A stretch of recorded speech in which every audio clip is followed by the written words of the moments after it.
Hola compañeros, espero se encuentren bien. El día de hoy les vamos a hablar sobre la ética en el Renacimiento. Mi grupo está conformado por Iván Ricardo Villarreal y quien les habla Vladimir Cifuentes.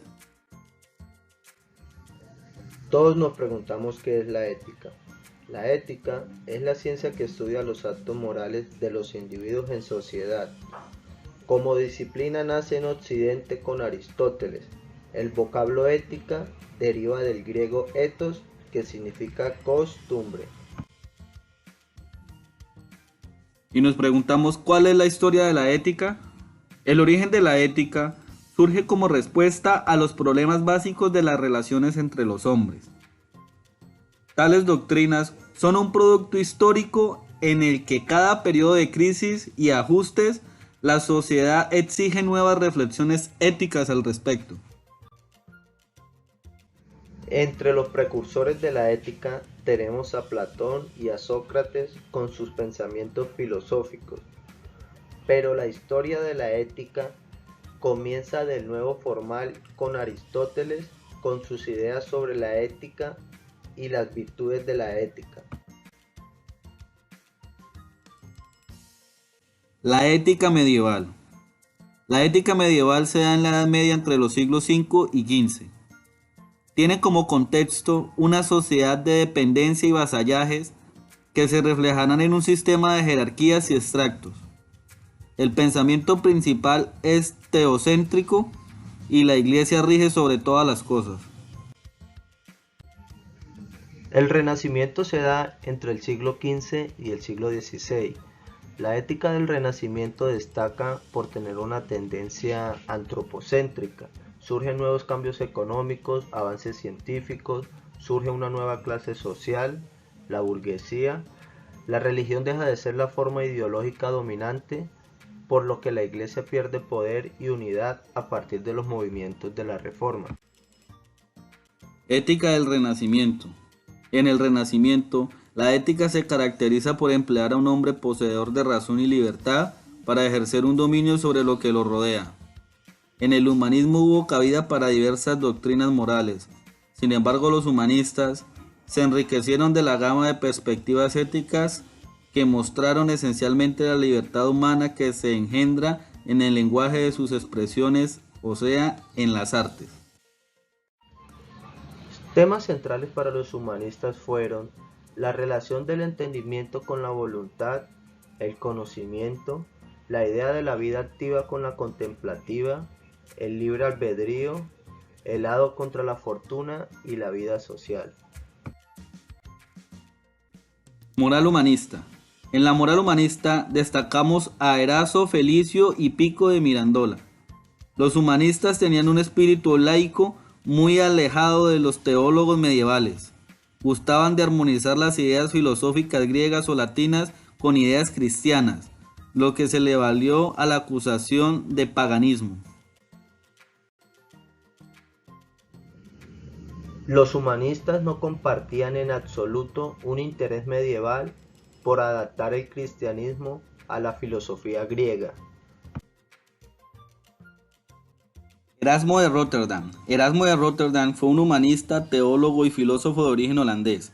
Se inició en el estudio de la lectura de los escritos en latín, así como también en la búsqueda de una nueva vida espiritual de adentro hacia afuera.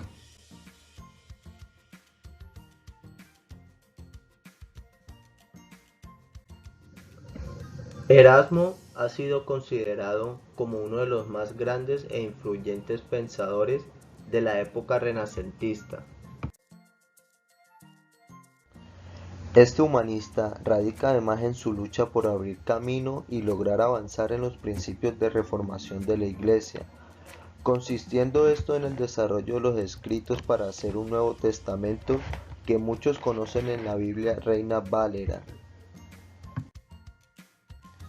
Es importante destacar que se esmeró en defender la libertad de los individuos, además del estudio de la razón sobre cualquier otro método.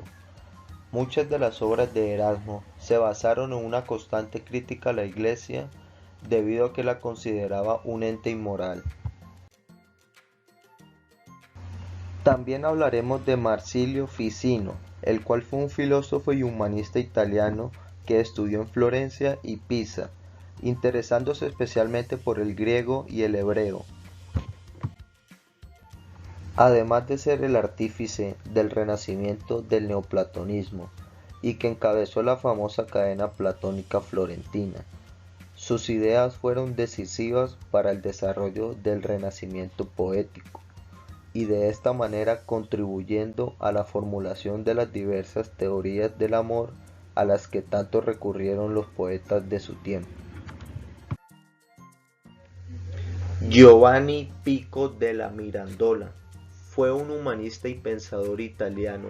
Es especialmente conocido por los eventos acaecidos en 1486, cuando a la edad de 23 años se propuso a defender contra todo opositor 900 tesis sobre religión, filosofía, filosofía de la naturaleza y magia.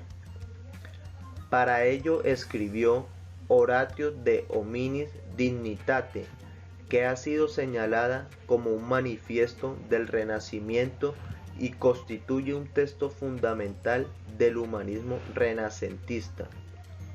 De esta forma, como de la llamada Reforma Hermética, también fue uno de los primeros autores que impulsaron la Cábala, más allá de los círculos judíos, constituyéndose en el fundador de la Cábala cristiana. Lutero exhortaba a la Iglesia cristiana a regresar a las enseñanzas originales de la Biblia, lo que produjo una reestructuración de las iglesias cristianas en Europa. La reacción de la Iglesia católica ante la Reforma protestante fue la Contrarreforma.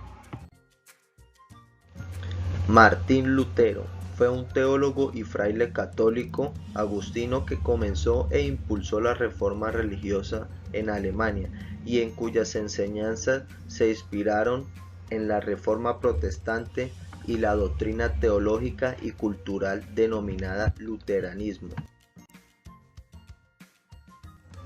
Martín Lutero denuncia la venta de indulgencias para financiar la construcción de la Basílica de San Pedro.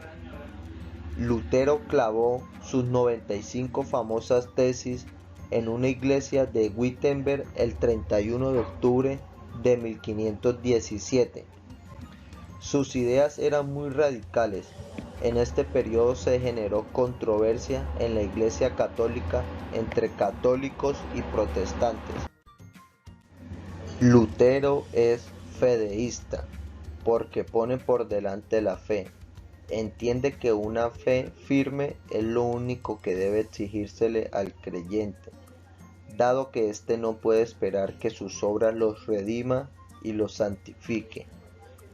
Peca fuerte, pero cree con más fuerza. Es la frase que sintetiza la propuesta luterana. Juan Calvino fue un teólogo francés que siguió a Lutero en el rechazo de la Iglesia de Roma y en la voluntad de atenerse a la Biblia como única autoridad doctrinal del mensaje cristiano. Calvino se estableció en Ginebra, desde donde difundió sus ideas y ha trabajado con muchos partidarios. Mantuvo la tesis luterana de que no somos nadie para juzgar la ley de Dios y que solo la gracia puede justificar lo que hacemos. Calvino y los calvinistas construyeron un etos moral característico que se apoya en el dogma de la predestinación. Todos estamos predestinados a la salvación o a la condena eterna, pues el destino de cada cual forma parte del diseño divino del Creador absoluto. Su etos fue una valoración de la producción y de las virtudes necesarias para que el trabajo produzca buenos resultados. Virtudes como la eficiencia y la rentabilidad, pero también el ahorro y la denuncia de la abstención y el despilfarro. La moral en los teóricos de la política y el derecho fue un replanteamiento político que busca la necesidad de formular nuevas maneras de organización social. En este movimiento influyeron 4 personajes principales, los cuales fueron Maquiavelo, Moro, Victoria y Grosso. Nicolás Maquiavelo fue un filósofo político del Renacimiento italiano que influyó de manera decisiva en el pensamiento de Occidente. hace planteamientos morales y políticos, constituye dos prácticas sociales de un conjunto de principios evolutivos y perspectivos de toda conducta humana que se toma en condiciones de justicia y en pleno gozo de todos los derechos, haciendo referencia a dogmas, costumbres, instituciones y estados. Entre las obras más importantes de Nicolás Maquiavelo se encuentran El Príncipe. Fue inventor del realismo político, lo que dice que se le atribuye la defensa de una política sin moral, la tesis del fin justifica los medios y los resultados son lo único que se tiene en cuenta a la hora de evaluar la política. Tomás Moro, político humanista quien obtenía importantes cargos en la política, se impuso a Enrique VIII de Inglaterra en el Parlamento inglés, donde se consideró como traidor hacia el rey. Por esto fue encarcelado y ejecutado. Entre las obras más importantes de Tomás Moro está La Utopía. Esta obra representa o hace alusión a todo lo que el hombre le gustaría vivir o hacer en realidad. Un estado ideal, una isla donde no existiera la propiedad privada. Esta utopía era la primera aproximación al modelo del sueño comunista. Francisco de Victoria fue un fraile dominico español, escritor y catedrático de la Universidad de Salamanca, quien se destacó por sus ideas y contribuciones al derecho internacional, a la economía moral, todo esto basado en el pensamiento humanista del realismo aristotélico. Francisco de Victoria fundó su famosa escuela en Salamanca, a la que pertenecieron influyentes juristas y teólogos de la época. Francisco de Victoria es considerado el padre del derecho internacional moderno y es el principal defensor de los derechos humanos de los indios americanos. Hugo Grocio, jurista y diplomático holandés, hombre de una cultura universal, uno de los representantes de la gran tradición humanista de los Países Bajos. Estudió letras, filosofía, jurisprudencia y teología en la Universidad de Leiden. Hugo Grocio es el gran defensor de la soberanía absoluta e intransferible del Estado sobre el territorio. Para él el hombre es social por naturaleza, por lo que las normas de convivencia que hay en la sociedad son naturales e inherentes al ser humano y constituyen objeto de derecho positivo. Bueno compañeros, espero el video haya sido de su agrado y hayan entendido. Hasta la próxima.